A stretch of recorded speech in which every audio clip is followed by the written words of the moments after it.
Oh, hi, Kurt. How are you, Kurt? I'm glad to see you.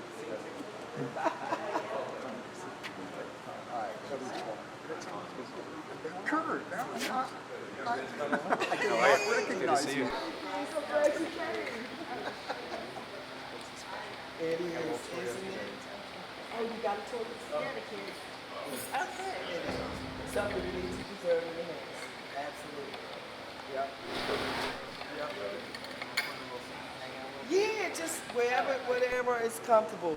Good morning, everybody. We're going to go ahead and get started because our author, he has another engagement at the main Artscape footprint.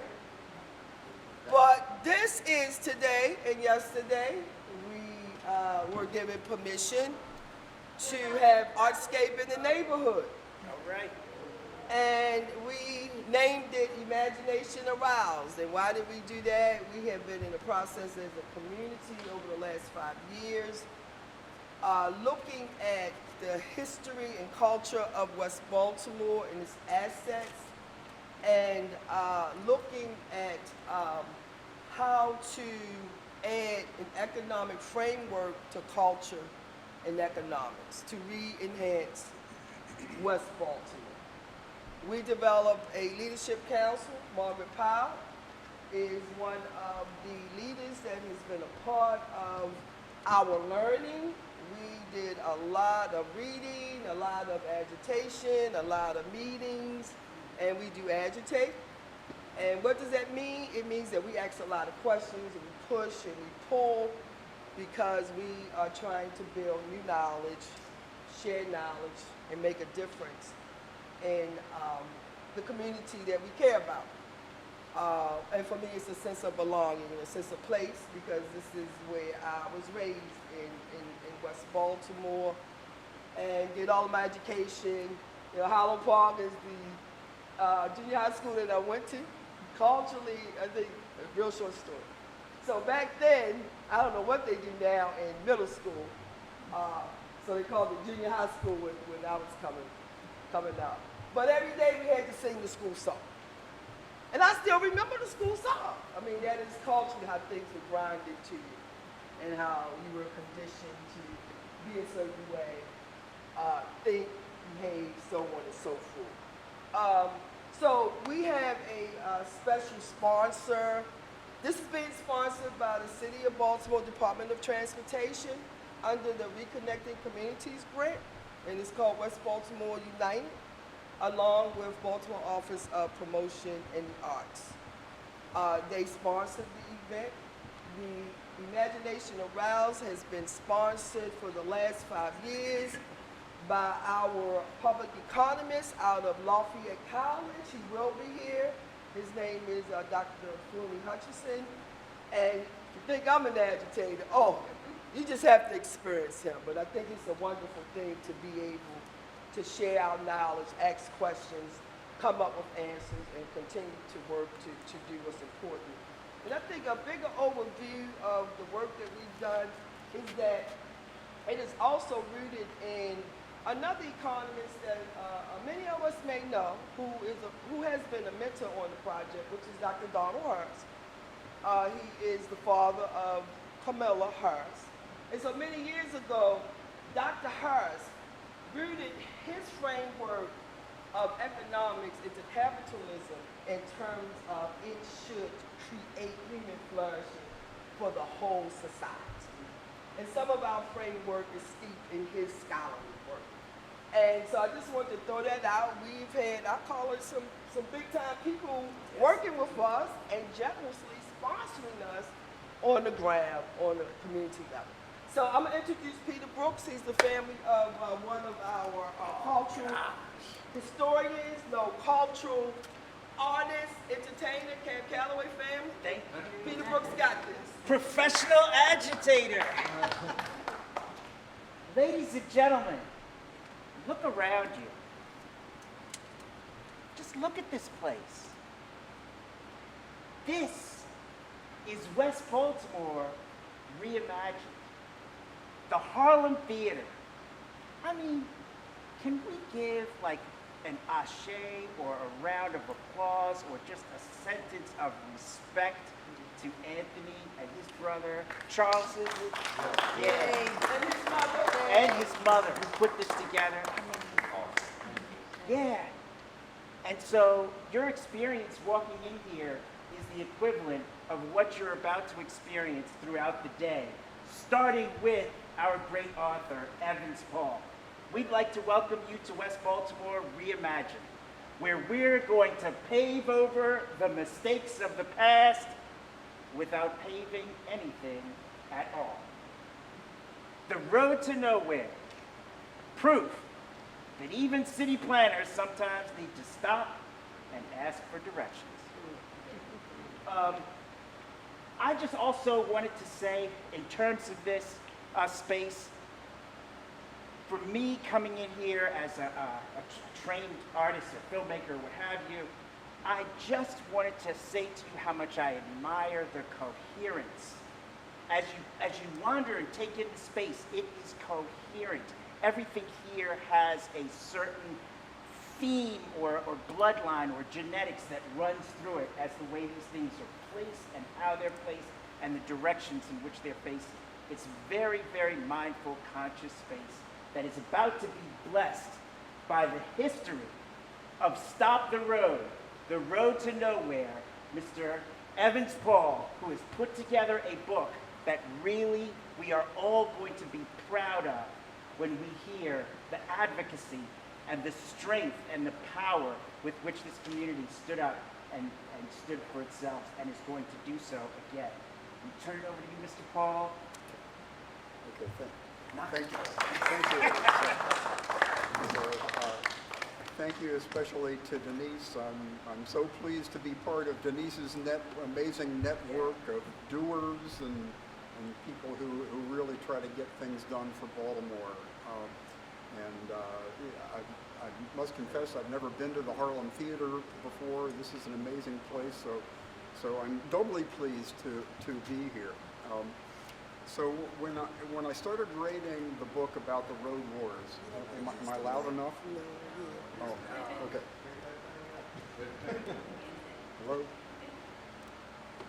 Hello? Is that on? Okay. So when I started writing the book about the road wars, remember that I'm a city planner by trade, and I started. Better? Okay.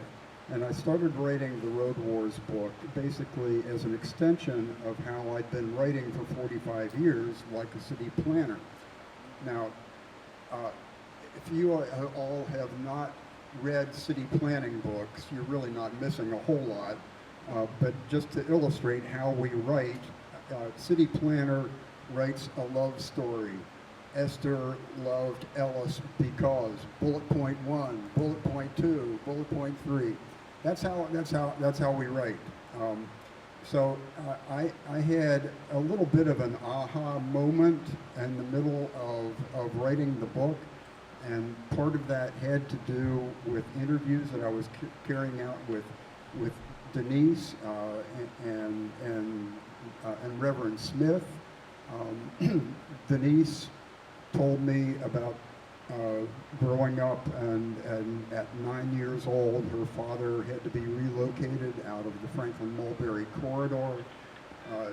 Then she also told me this amazing story about this program called Culture Works that carried out a sort of an against all odds event, a festival right on the highway to nowhere, I think in 2014.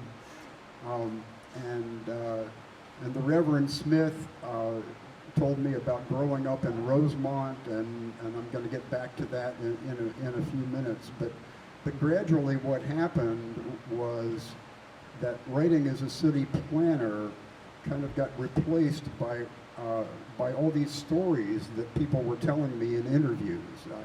I carried out 55 interviews in all, and a lot of the interviews sort of went like this. I was boring in on some detail that I had not been able to uncover in my research, and they didn't remember the detail, but what they remembered was these amazing anecdotes. So So it was those stories and anecdotes that gradually formed the backbone of the book. And I'll tell you one thing. As a reader, I can't reflect that, but as a writer, I had a whole lot more fun writing the book as a storyteller than I did as a city planner. The Road War story is 3 amazing stories wrapped up in one. And these are the reasons that I was attracted to writing this book. One was the amazing sort of populist narrative that most of these highways, with a few exceptions that we're going to talk about shortly, were defeated. And they were not defeated because the power structure decided that they were a bad idea. They were defeated by a whole lot of outsiders and activists, not one of whom had much of a resume. And I thought, wow, how did that happen? It's not very often that the activists and the outsiders beat the insiders and the powerful. So that was one issue. The second issue was the significance of what happened, that had the highways been built, the highways that eventually were defeated, had those been built, the later redevelopment of Federal Hill, Inner Harbor East, Canton, Fells Point, that whole stretch would have either been eliminated or something way less than what happened. And the third issue that attracted me was that it was a very revealing window into the city's ill treatment of its African American populations. It's issue 1, the activists, and issue 3, the window into the race issue that I wanted to talk about today. If you came for the saving of Federal Hill and Fells Point, you're just going to have to buy the book, and I do have a number of copies here. So let's start.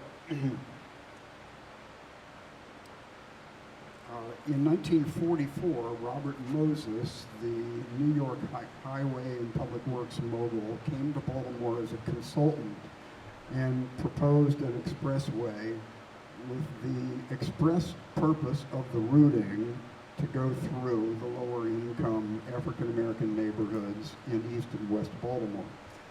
And Moses, remember this was 1944, so I guess it's somewhat understandable. Moses was completely explicit about the Negro removal aspect of the highway plan. In his report, he said, the more of these neighborhoods that are wiped out, the better off Baltimore will be in the long run.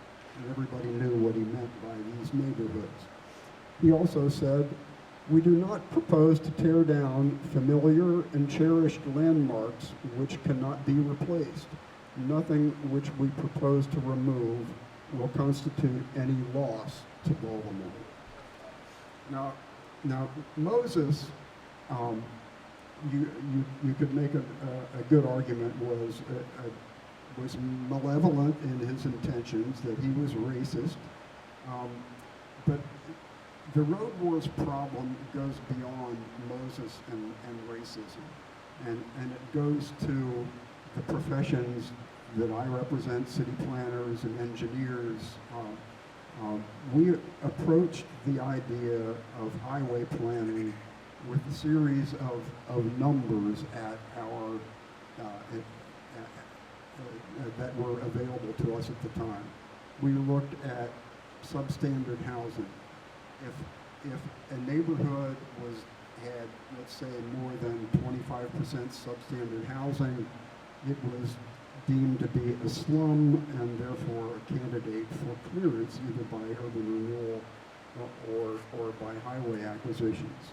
And we didn't, engineers certainly didn't, and the city planners unforgivably did not understand that many of these communities were solid, functioning neighborhoods where people watched out for each other's children, and they were healthy places for people to live and bring up their kids.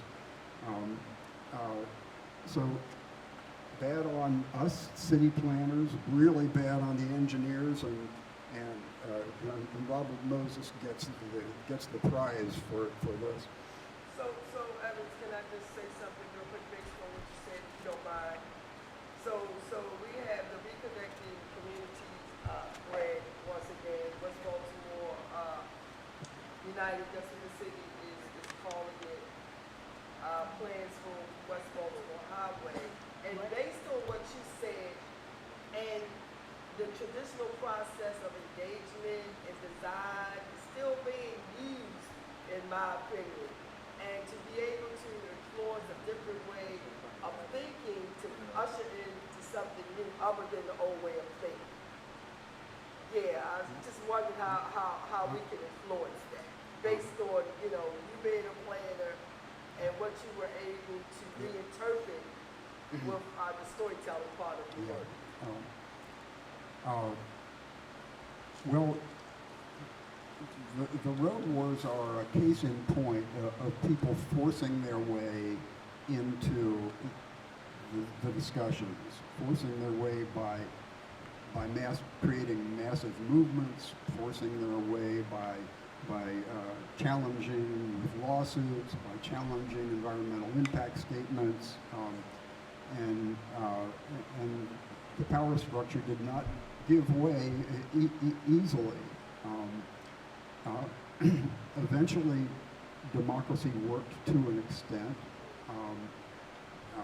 When I talk about Rosemont, Mayor D'Alessandro finally caved in to pressure and rerouted the highway around Rosemont. It took a tremendous grassroots effort, a multiracial coalition like Baltimore has never seen before, or maybe since, to make progress. And I should just say I'm happy to be interrupted at any point, just like Denise is, and I should also do my little disclaimer, which is that I spent the last 5 years studying what happened 50 years ago. So if you're asking me about what's happening now, I'm maybe not as knowledgeable as I might want to be.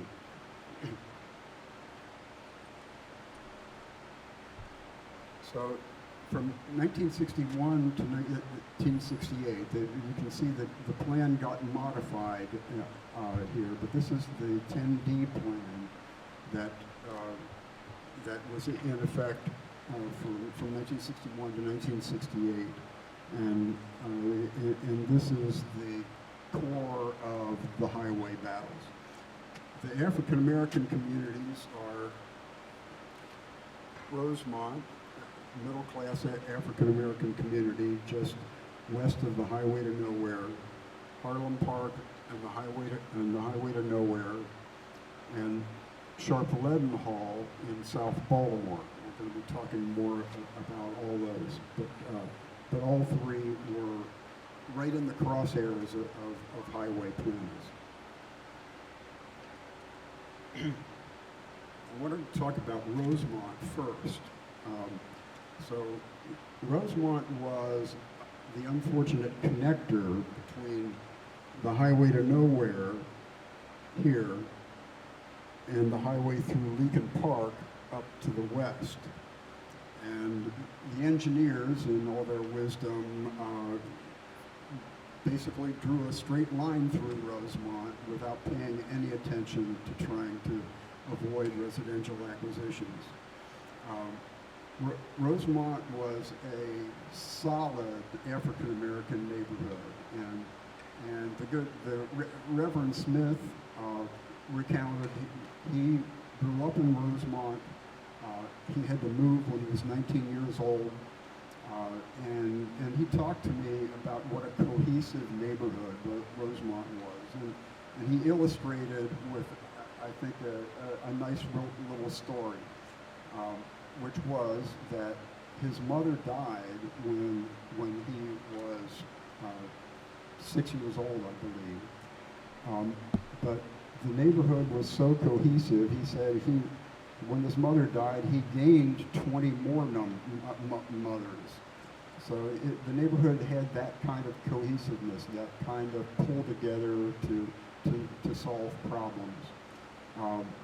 It was a very well maintained neighborhood, and that the engineers just drew a straight line through it is illustrative of the city's attitude toward African American neighborhoods.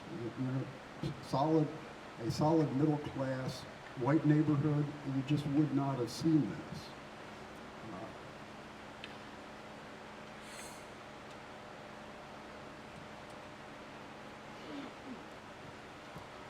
So in 1969 and 70, the neighborhood had raised the opposition to a level that Mayor D'Alessandro could not ignore.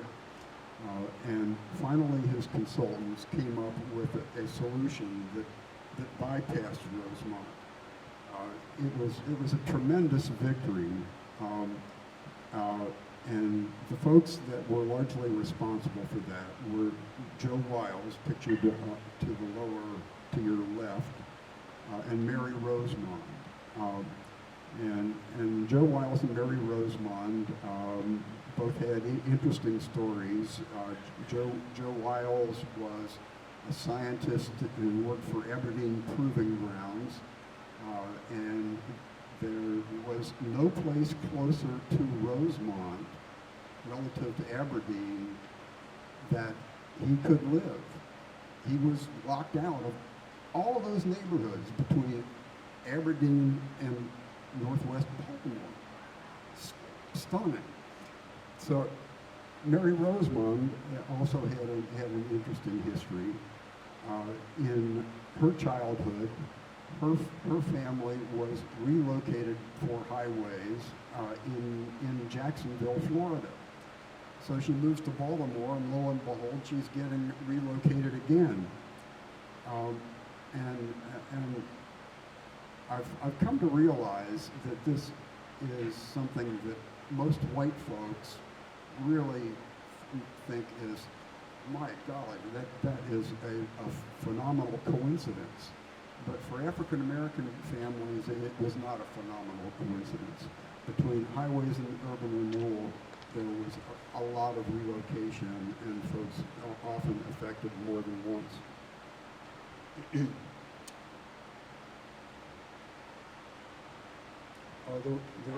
was one interesting part of the movement of the highway around Rosemont. The solution involved going through a cemetery, which is in this area. And the city resisted that for a very long time. But the neighborhood activists had a phrase that really encapsulated the argument and embarrassed the city. The phrase was, the city would rather build a highway through live black people's homes than dead white people's graves. And there was no arguing against that, so D'Alessandro finally caved. Now, Rosemont had an amazing ally in the movement against destruction, MAD. MAD was the largest multiracial coalition created in Baltimore to that date, and maybe even since then.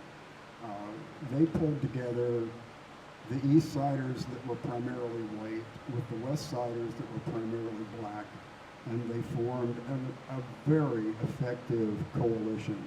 So they were a very strong ally for Rosemont. And you see, I can see in the records, all those white activists from Southeast Baltimore, active in Fells Point and Canton, they came to the Rosemont meetings, and it was a very effective force. There was one meeting in particular where the MAD Multiracial Coalition kind of formed right before the eyes of the highway planners. There was a hearing where the black folks were more or less on one side and the white folks were on another side.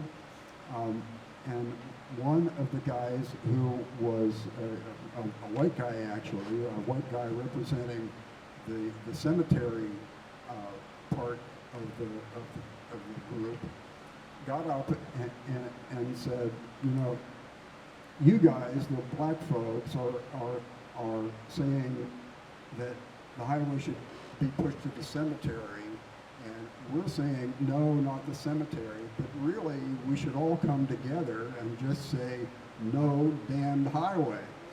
And before the highway planners' eyes, everyone got up and moved so that the multiracial coalition was visible. Whites and blacks are now intermingling on both sides. It was a moment that many folks remember. Whoops.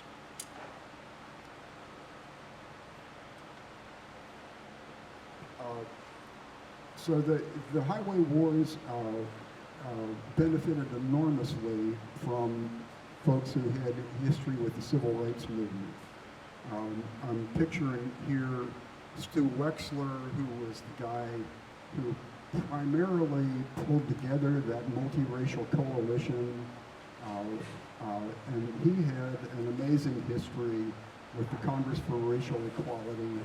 He was one of the guys who went south for the voter registration drive. If there was one white guy that could pull together the black community and the white community, that was Stu Wexler. Also pictured Helena Hicks. Helena was a West Side activist. Helena was one of the Morgan State students that was involved in opening up Reed's Drugstore. I'm sure everybody remembers that little standoff, I think in 1962. She was one of those students that was involved in that, and she has an amazing history of civil rights advocacy. Let's move on to Harlem Park and the Highway to Nowhere. Here I'm going to talk about two community leaders, John Wells and Esther Red. No, this is the Harlem Park community. I'm sorry? No, I was just telling the group, this is the Harlem Park community that we're in. Yeah.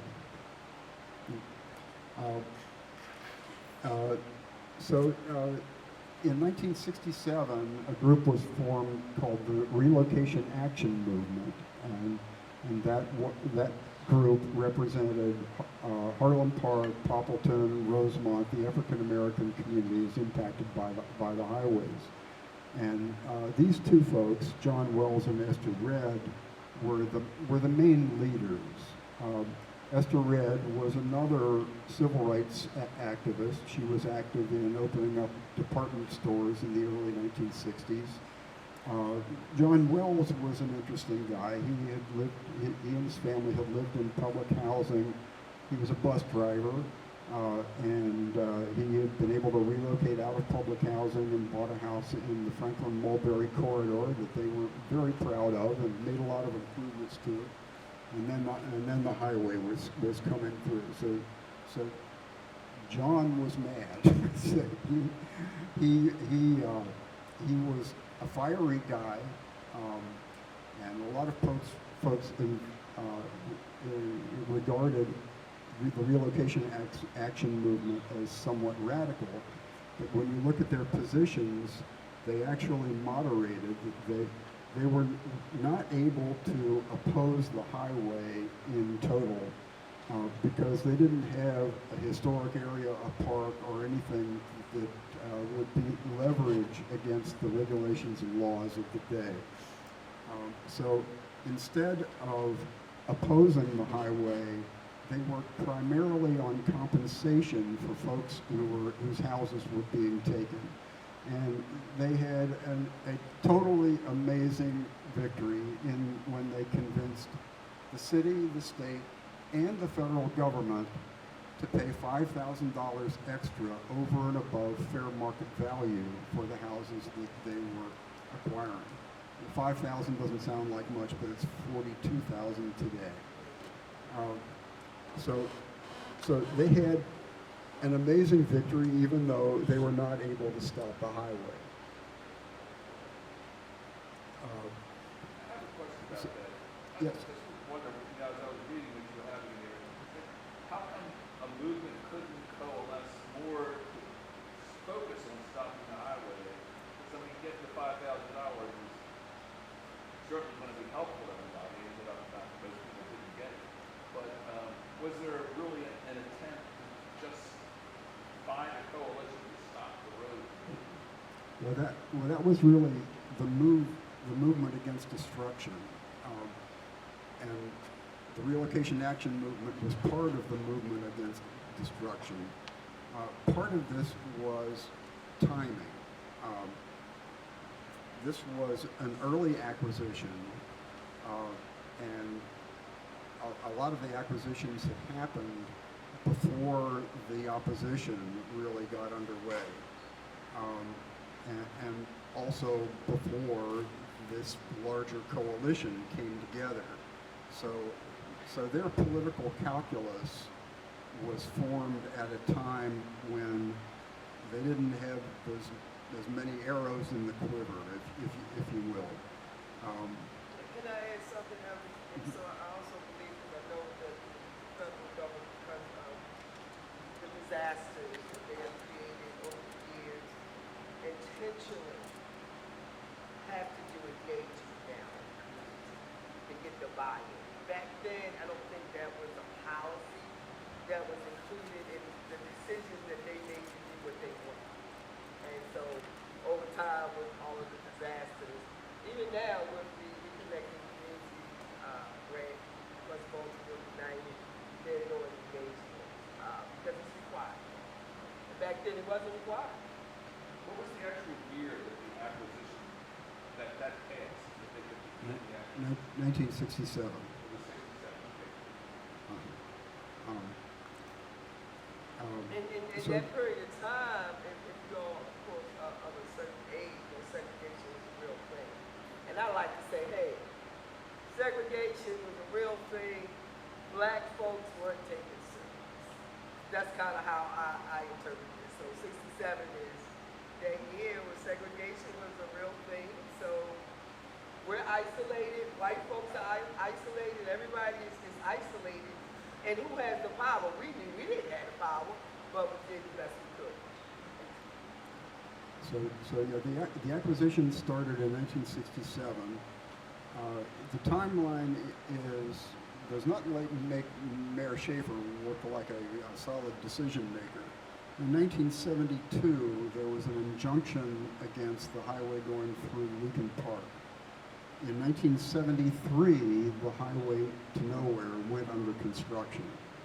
So Schaefer was betting that he could overcome that injunction, but he never did. It was a really, really bad bet. I'm going to be talking a little bit more about that later. In 1981, the city finally gave up on I-70 and traded in the funds. I have one little statement. I remember when I was in third grade, which was 1962, and that I went to Cross Country Elementary School, and on the positive side, there was, the kids were busing, black students were busing their school. So that is some integration going on in 62. So we are talking about this timeline. So that's why I wanted to add that back.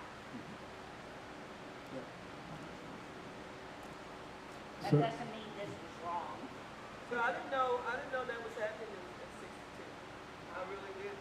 I know my my high school experience was interrupted when we tried to do integration, where they took all of the black teachers. I went to Walbrook High School, language arts school, where they took all of our teachers out and they brought in all white teachers, and it was an absolute disaster. I mean, it ruined my high school years. So I didn't know it started. Yeah, this was elementary school, yeah. Yeah, I didn't know Grade, that. cross country in the city, near the county line, yeah. Yes. I just wanted to share, I'm not gonna start saying, Old Harlem Park, because I did go to Harlem Park, elementary school. But it wasn't ready when it was time for me to go to middle school, so we stayed in another school, 182, which was on Saratoga Street. And I think what I remember most about going to Harlem Park was that there were white teachers there, but there were no white students. And so that's what I remember about Harlem Park experience. Y'all can do all this oral history for Corey in the back. All right, because I'll Okay, But so, I wanted to say one other thing too, and that was, I don't see that Poppleton is mentioned in the diagram, but in terms of the highway to nowhere, because I live on Schroeder Street, so Poppleton, for those who live in this, Poppleton would have included, what's the restaurant on Fayette Street? Samson's. Right. So Samson's restaurant would have been in that area. And so doing some study a long time after that, Poppleton, I just don't understand why they would call the area Poppleton. Because Poppleton was a nothing street. No offense to people who might have lived on Poppleton Street. But Schroeder had more activity, going on, Saratoga, all of those streets. And I think the reason they call it Poppleton was, it might have been a city planner. probably was. I think it was a city, somebody was recruited from another state up north. He came in and he helped to do some, whatever, this was like early on, like boundaries and streets and all that kind of stuff. And so they called it Poppleton.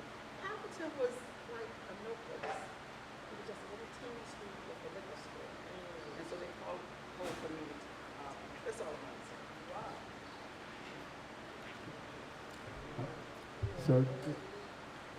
So I wanted to throw up this interesting little concept plan. This was created by the Urban Design Concept Team in 1968. The Urban Design Concept Team was fairly revolutionary for its time, and they were also revolutionary for working against the interests of their oversight team. And the reason we don't have a highway going through Federal Hill in the Inner Harbor is because of the Urban Design Concept Team essentially working against the interests of their supervisors. It's a kind of an amazing story, but not really covered in this presentation. But they had a very interesting concept for Harlem Park and Poppleton. They were going to, here's the highway, depressed, and they were going to build a whole little community above the highway on a platform, and schools, houses, community centers, health services. It was supposed to knit the community back together so that the highway would not be such a big dividing line. It was going to cost $6 million.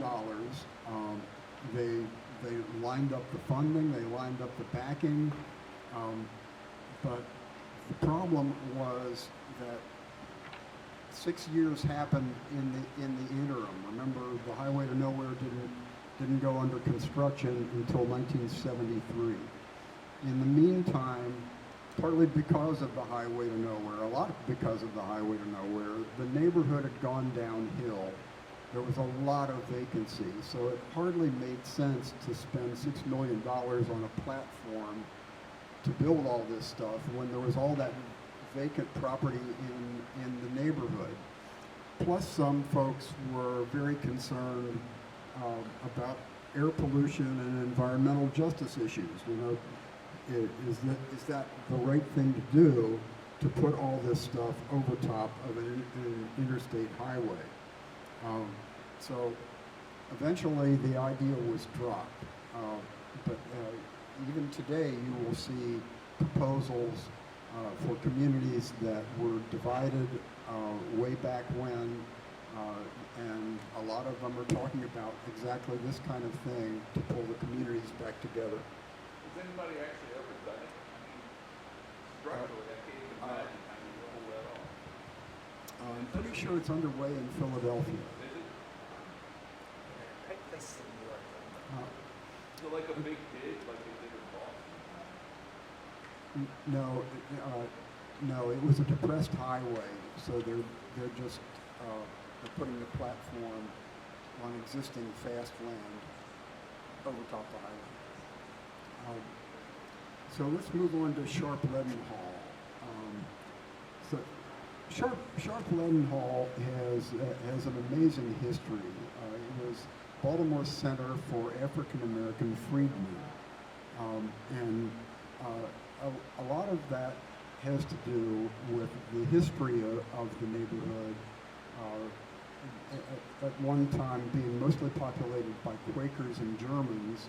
The Quakers in particular were fierce abolitionists, and they helped the African American community create institutions.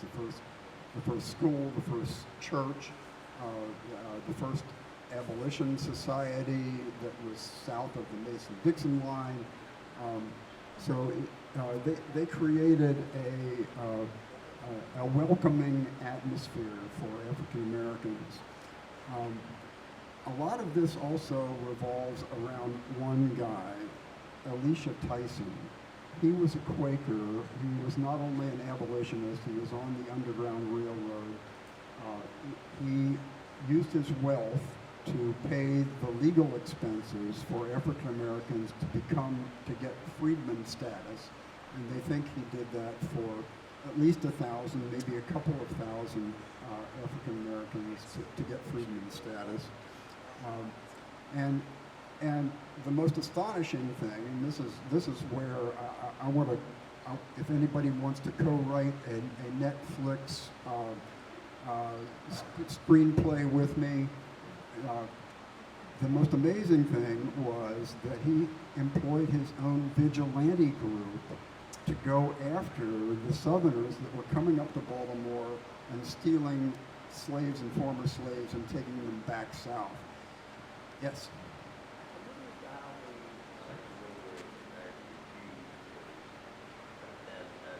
Okay, I'm sorry, use the microphone, please. What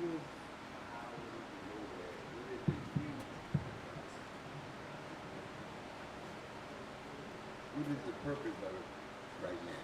The highway. The purpose of it right now, well, I mean, it shaves about, I don't know, 45 seconds off of the average commuter's run into downtown Baltimore. Yeah, I mean, there's not a defensible purpose for the highway to nowhere. It's actually, it's a racetrack. Yeah, That's what it is.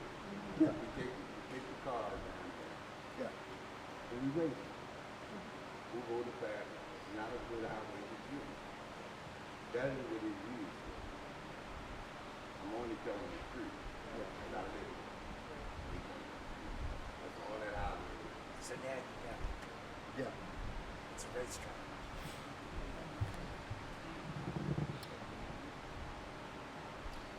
So,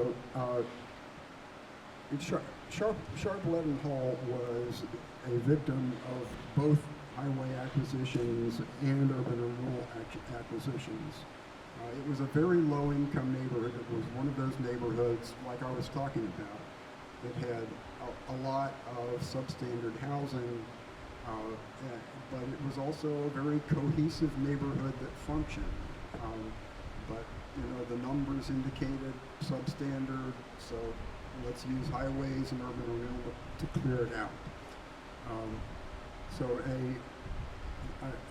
the phrase here is the trifecta of slum clearance. There's two highways and one urban renewal plan almost wiped out Sharp Leadenhall. It was a community of 3,500 people, and after all those highway and urban renewal acquisitions, it went down to 500. And you might think that the community leaders would have just kind of given up, but this is a very small African-American community in a very large white councilmanic district. But they had one ace in the hole, and that was Mildred Moon. Mildred Moon was just one of those people that is just really effective, that just commands attention, and she was so persistent. She developed relations directly with William Donald Schaefer, and she was able to influence what happened with Sharp Leadenhall. So this is briefly the two highways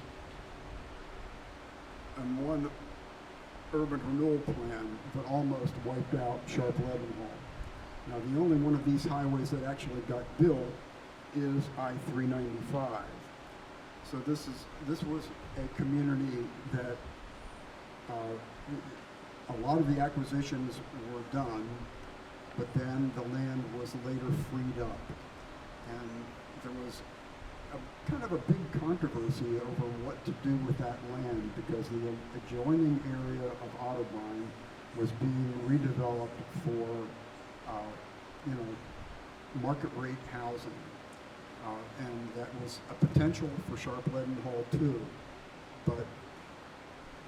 But Mildred Moon and the persistent folks that were left in Sharp Leadenhall would not let it go, and they kept pestering Schaefer and Jay Brody, the city housing commissioner, and finally got affordable housing and elderly mid-rise and townhouses built instead of market rate housing. So it was an amazing community victory, all due to persistence of Mildred Moon and the other community leaders. One more African American leader I would like to bring into the discussion. We haven't talked much about Leakin Park. Leakin Park, at the time of the highway acquisitions, was perhaps majority white, but in transition to African American. And civil rights leader Norman Reeves was one of the leaders of the Leakin Park opposition. I mentioned that they had a successful lawsuit in 1973, and that sort of produced a stalemate. Schaefer was continuing to say he wanted to build the highway all the way up until 1980. And 1980, not coincidentally, was when Norman Reeves got elected to city council. And I think that changed the mayor's calculus. I think that the mayor was like, okay, this is not going to work with Norman Reeves in city council. So 1980 was when Schaefer finally gave up on the highway through Leakin Park. Norman Reeves was, again, one of those people that others are just drawn to, and he had muscular dystrophy, so he had to overcome enormous physical problems in order to participate in public life. But he was so highly regarded, and that's part of the reason that Schaefer didn't want to go up against him.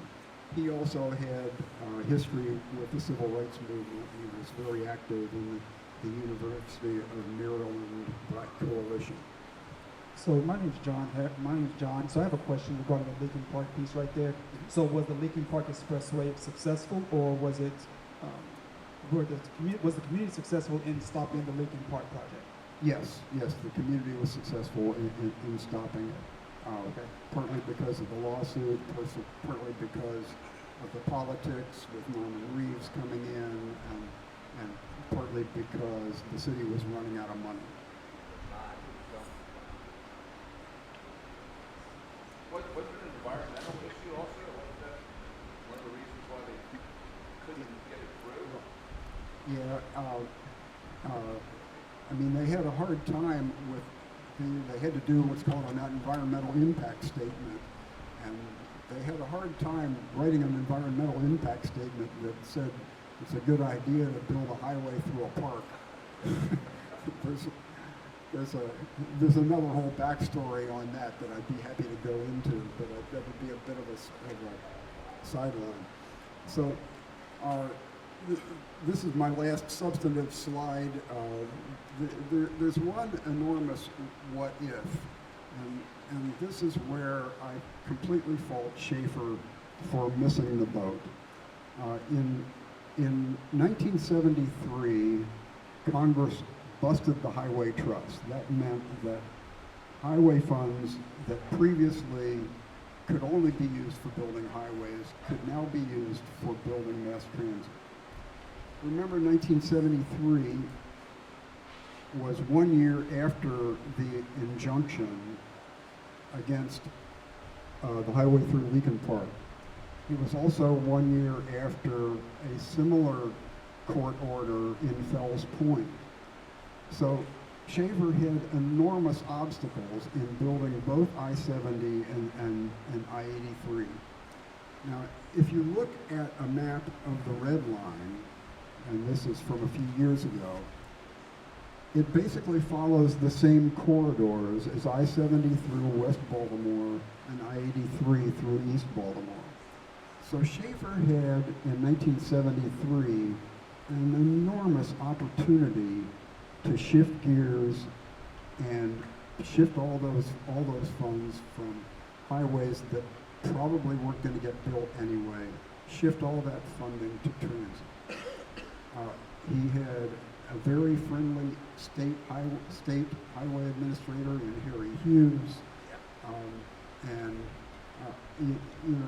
it would have been a bit of a silver bullet, if that had been built in the late 70s. My guess is that a lot of West Baltimore would not have gone downhill so far. Wow. With the convenience of a light rail line going right through your neighborhood, not a highway, I think that would have been a huge asset to that neighborhood. It would have helped downtown, it would have helped southeast Baltimore, but Schaefer just missed the boat. We were going to build these highways come hell or high water, and then when he finally traded in his funding in 1981 to 83. What do you mean traded in the funding? What do you mean by that? When he finally dropped the plans for both I-70 and I-83, that freed up the money to do other things. But by then, the regulations allowed shifting the highway fund to local streets. And most of that money went to local streets, not to mass transit. I think 35 or 40% went to mass transit. So, one more slide, I forgot. I have not mentioned Barbara Mikulski. Barbara played a huge role in the road wars, both the west side and the east side. She was one of those unifiers. But Barbara has kind of gotten the accolades for the road wars, and my book is about all those other guys like John Wells and Lester Red and the folks who have not gotten the accolades and deserve them. So I wanted the book to really bring out those unsung heroes. And that's it. Questions, comments? There's a question back there. I have a question. When was the view and the light rail and the metro built? When did Baltimore? The metro started in the early 80s. It was built to Reisterstown Road by the late 80s, and then to Owens Mills sometime in the 90s. The light rail was built simultaneously with Camden Yards. Schaefer was huge on getting the light rail project done to coincide with Camden Yards, so that was 1992. Yeah, I mean, I remember, I grew up in Evanston Heights, you know, county, and they started like ripping out part of a park there, leading up to Lincoln Park in the 60s. So, you know, they were starting that whole process way before, you know, they actually did the demolition in the city in 73. In anticipation of it, you know, we used to cross Security Boulevard, going to Lincoln Park all the time.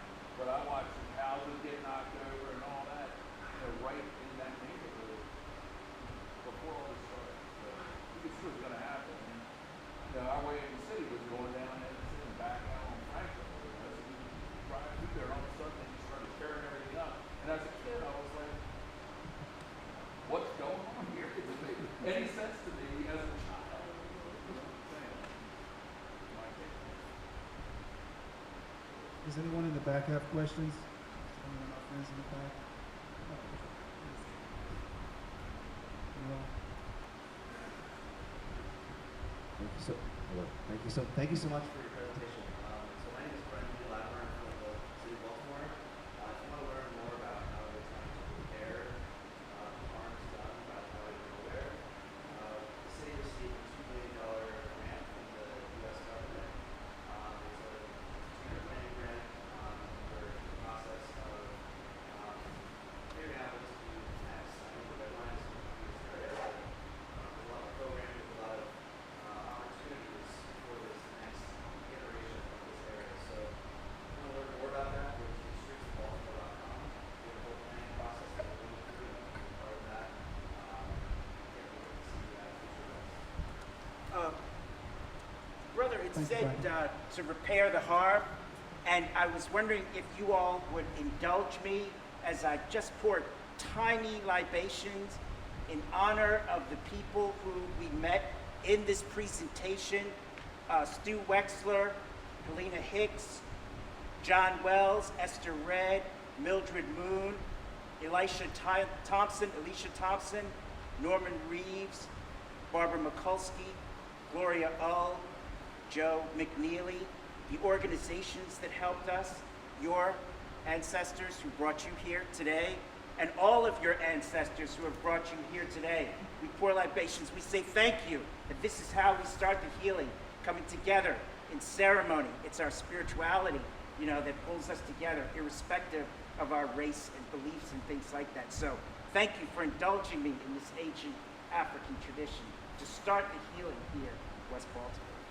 Thank you, Peter. Oh, I love that. Oh, no problem. Good job. Thank you so much. So, Department of Transportation, I forgot your name. Brandon, can you indulge us for a little bit? So one of the reasons, or one of the things that I definitely wanted to do was to get other ideas. Excuse me, can you what's in your hand?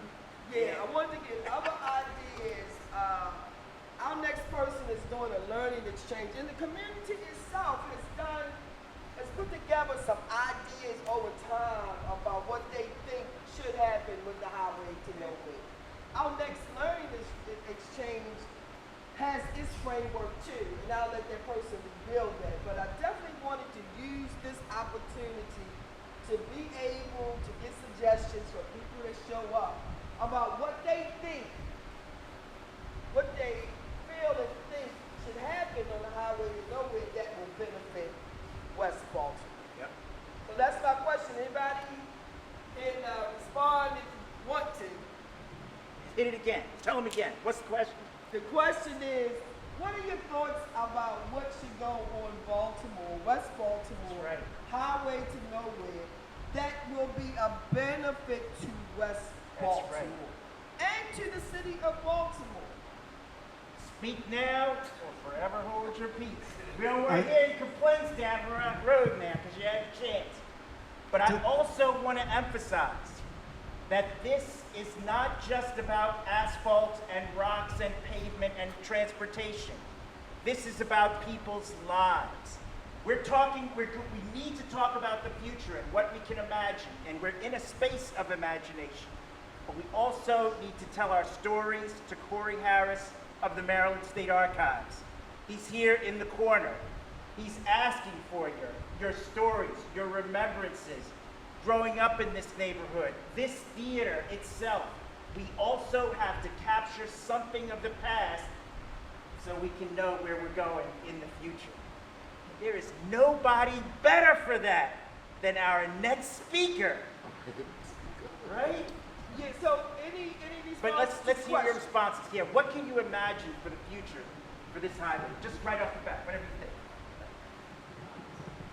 I thought you were saying we were speaking about. You gotta talk up. Hello? Yeah. There we go. Well, I'm speaking about the community in our park. Well, me and my aunt, He and his aunt. we grew up in the Sandtown area, which is about 3 blocks from here. This was the Howard Park area, which was Commando. This was our theater right here. We had this Howard Park area, but we came together. When they came to the theater, one neighborhood had one section and the other neighborhood had another section. But they came together. We came together. Now, right now, there's what's going on in the community, because I do it all the time. In Sandtown area, which is on where I'm at, is on Calhoun, Stricker, Calhoun, and more. We got 2 big fish ponds. We got pigeon coops. We got basketball courts.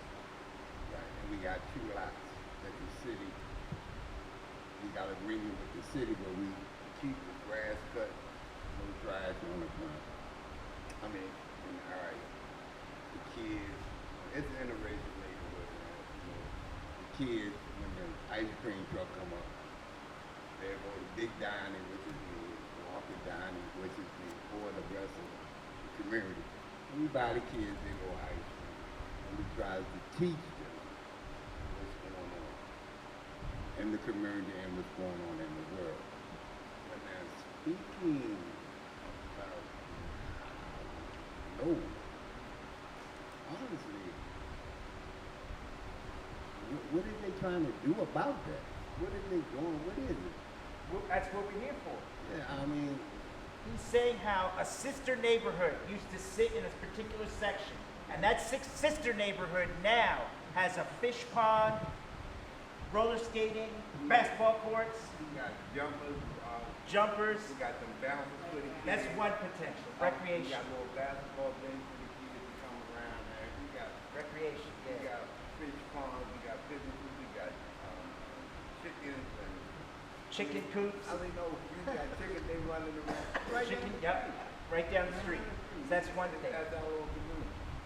You know what I mean? And every kid and everybody around there is safe. If you come there and you got your kids, you ain't nothing. But somebody's watching their kids. You know what I mean? And It's a way of building because I'm community giving cohesion. back to the community. In a good way. Because I wasn't always a good guy. But get back You weren't. You weren't. I was the type of guy, I didn't like nobody. I used to walk behind them because I ain't want the men looking at my mother and my mom and stuff. I would walk behind them and then I would, I was raised up with all my aunt. We slept in the bed together. You know what I mean? So, you know, everybody, right now, that been knowing us for over 60 years, think we sisters and brothers. But this is my mother's younger sister. You know? So, you know, it's a pleasure and it's an honor. I love what I see and I love what you're doing.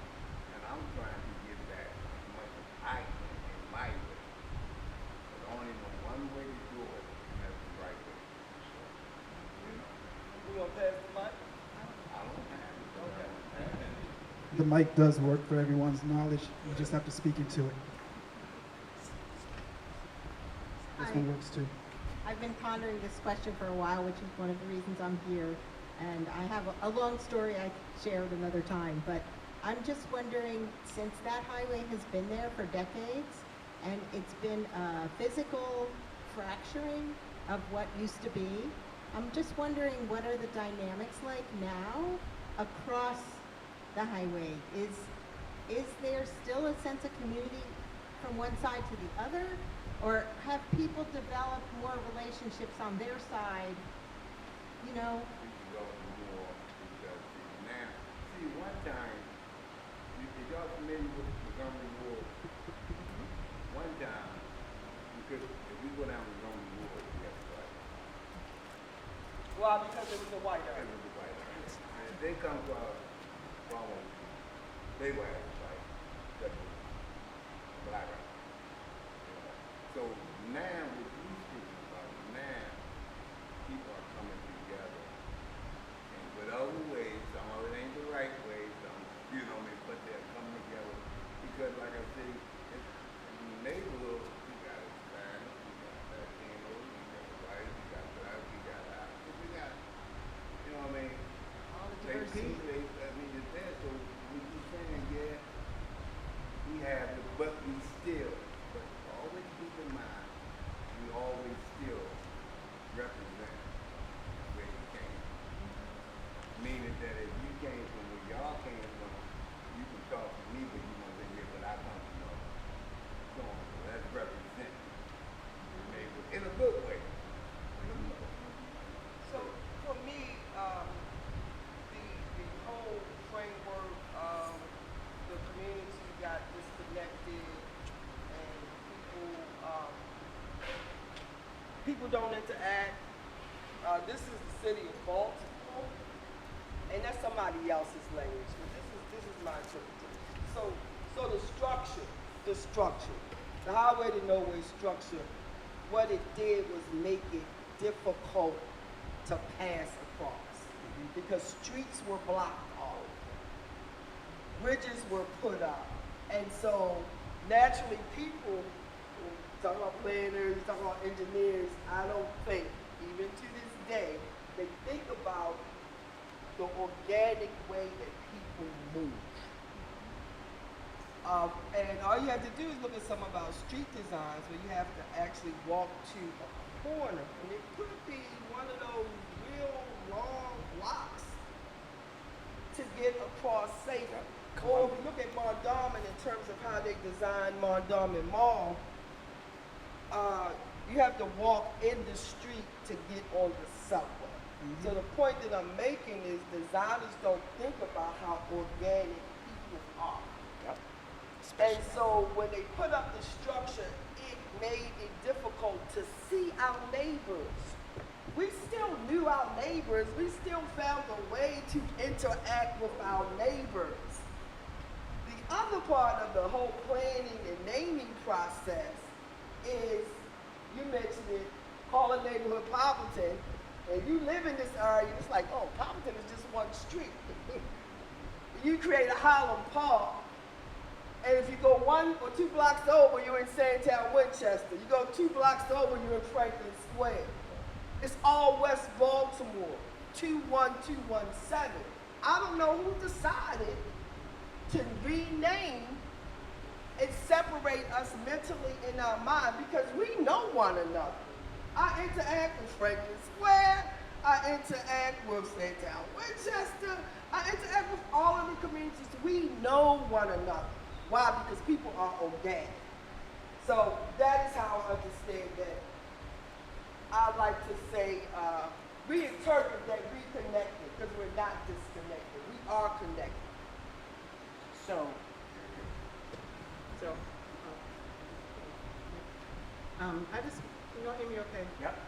So I just want to say that when the brother asked me if I could tell a story from my story, I guess after the session was over, and I think about children go through trauma, went through trauma during that period. I mean, my best friend Denise was gone. the highway to nowhere. The street was just so wide. I remember that an elder was going to St. Paul United Methodist Church, and the street was so wide that she couldn't get across it, and this car comes zooming down Mulberry Street and ran over her and killed her. So I saw that as a child. My bedroom's on the 3rd floor with 2 of my other sisters, and I couldn't look out the window for over a year because of that. That's trauma. And so when I was telling the stories before, I didn't realize that was trauma when I was telling that. But I went through that, and I thought about that a lot. So what do? I get in touch with my friends who lived on Schroeder Street back then, and we talk about what it was like back then living on Schroeder Street and how great it was and how people didn't want to move. So here's the brother who asked me if I wanted to do Corey. So I'm saying to you that I don't want to tell the story again because the whole time when I was watching the presentation, I had tears in my eyes because I was living through that again. But since I've been talking to sisters and brothers who lived in Poppleton and didn't know we lived in Poppleton, I can get them to tell you stories. I don't want to tell my story again because it's been recorded. But I will get them and and bring them to you, and there will be other people telling their story about it. Yeah. I think Corey has business cards, so as you find people in your daily walking that have good stories, you can refer them to him, and they can be preserved for future generations. I wanted to rewind real quick and go back to what she said about naming and organic, just to bring a tie into that. So I'm a member of the Piscataway Indian Nation, Piscataway Indians who were here for about 12,000 years. For about 10,000 years, this place was not called Baltimore. In fact, the name to Native Americans doesn't mean anything. I don't know what it means to you, crowd from Baltimore. This place, does anybody know the name, what it was called? You hear it sometimes. Right, but we never called it that. Anybody know? I'm going to offer Utah. No. No? Okay. Patapscut means the place of jutting rocks. So if I go to an interview situation or foreign country or any stranger I meet, if I tell them I'm from Baltimore, that means one thing. But if I tell them I'm from the place where the rocks reach for the sky, that to me has a lot more meaning. And it has a lot more meaning for me personally too. So in thinking of naming, you should also consider some of these organic histories with the names. Okay, one more thing, I'm sorry. I just want to make sure you're clear on this. I had the best father on Schroeder Street, the best mother, Yes. the best 9 younger brothers and sisters, the best school, Fannie L. Barber Elementary School. It was the best before this mess about the road to nowhere, highway to nowhere. It was the best. And that's what, we try to remember. I still talk to my friends about that. It was the best. And I think that's what you'll hear from, my friends who come and tell you. It was the best. Nice. Someone else? What do you imagine? So you're gonna introduce Could you repeat the question? What do you imagine for the future? Thoughts about the imagining the future of the road to nowhere, West Baltimore. Again, I'm John. I think that there needs to be a focus on the human portion, the Yes. entertainment, the relaxation, the recreation. So focusing on that just encourages the spirit and develops positive growth in the community. So that would be my preference, is to see things focused on entertainment, recreation, and uplift to cultural aspects of the community. So we want to pivot. Anybody else before we pivot? I will throw one other suggestion out there. I heard that the city of Atlanta is growing a food forest. Trees where people can just walk through and eat, like peach trees, apple trees, figs, stuff like that. It's something else. So we have snacks and go ahead. I just just want to say thank you for all of your ideas, and I'll still be here if you want to come and see me and talk to me about what you'd like to see.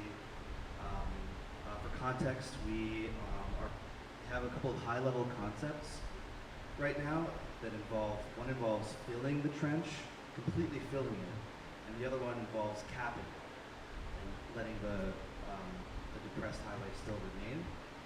And with the fill, we'll be able to build more. We'll actually be able, because there are load thresholds on cap, but with the cap, you can introduce some of the recreational elements. You can introduce some of the lighter uses.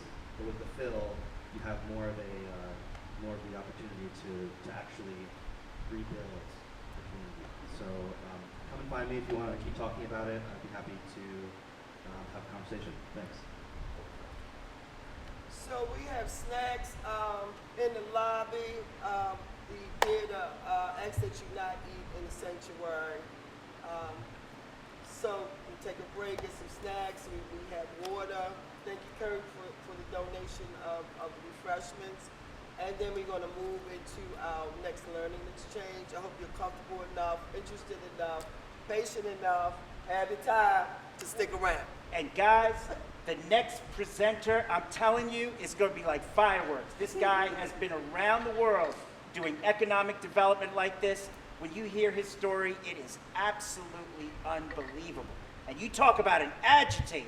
I'm just the warm-up.